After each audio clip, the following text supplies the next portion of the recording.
ప్రపంచంలో అతిపెద్ద జంతువు ఏదంటే దాని పేరే లెవియథాన్.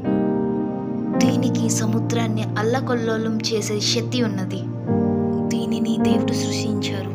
ఇది పాము ఆకారంలోనూ ఇంకా దున్నపోతు ఆకారం కలిగి ఉంటుంది.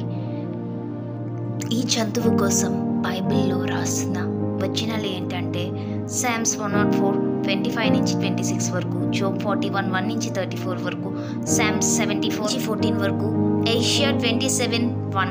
ఈ బైబిల్ వచనాల్లోని లెవియథాన్ కోసం రచించబడి ఉంది. లెవియథాన్ సముద్రం లోతులోనే ఉంటుంది. లెవియథాన్ 900 to 1200 మైల్స్ లోతులో ఉంటుంది.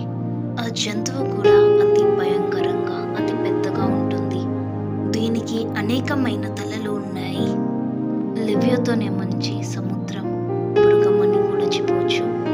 దీని నోటి నుంచి అగ్ని వస్తుంది.